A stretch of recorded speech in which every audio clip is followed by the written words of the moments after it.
Bukan apa. Bila kita buat satu-satu kesalahan, walaupun kita bertaubat, tapi kifarah Allah dia berjalan. Tu kita risau. Dia bukan maksud lepas kita taubat tu denda tu tak berjalan. Biasanya berjalan. Jarang sangat denda yang tak berjalan. Kita ambil contoh.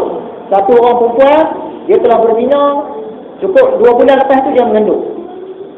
Lepas tu dia datang kesedaran. Dia pun bertaubat kepada Allah.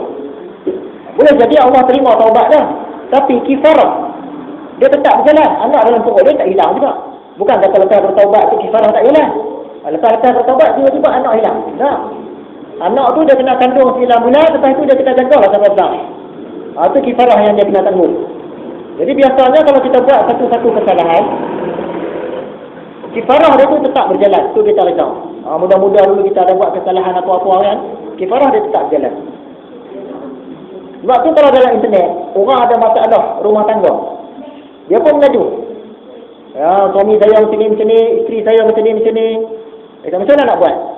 Kita tanya kat dia.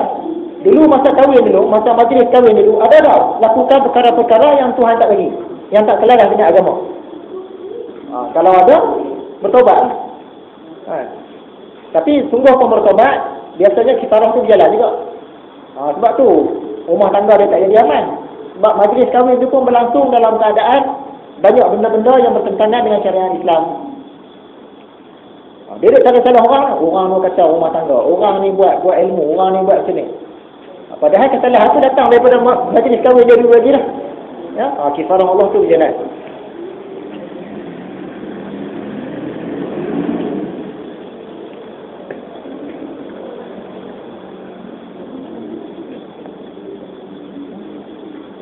Jadi bila kita buat satu-satu kesalahan, Tuhan dah tentu dia balas.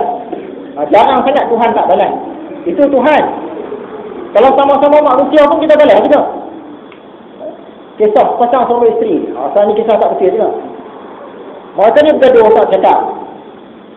Bergaduh tak cakap. 2-3 hari dah tak cakap.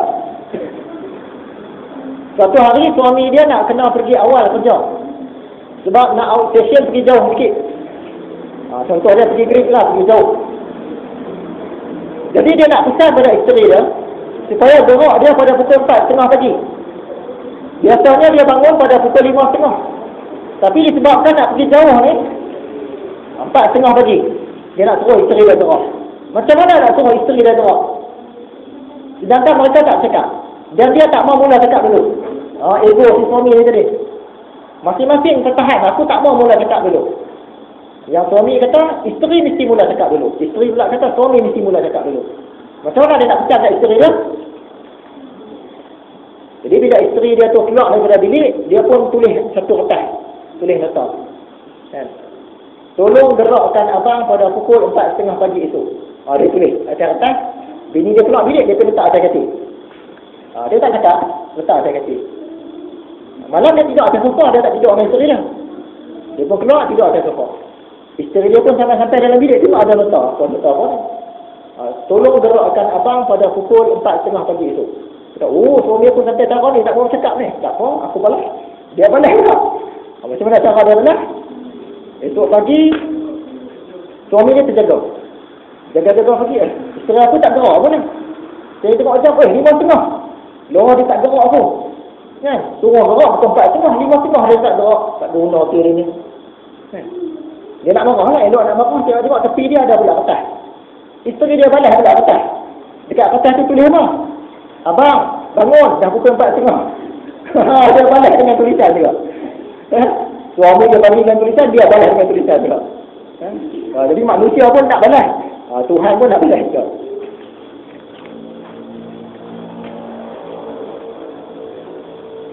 Jadi pantun Syekh Fahmi Zamzam kita yang berbunyi, ujian berat kita rasakan datang menimpa menjadi beban.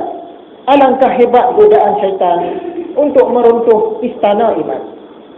Bersungguh kita menjaga iman, banyak cabaran di akhir zaman.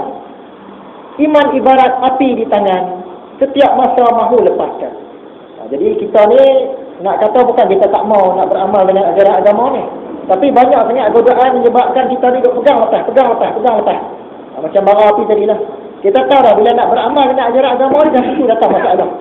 Kita pegang, tak tahan kita lepas. Kemudian pegang balik, tak tahan kita lepas balik.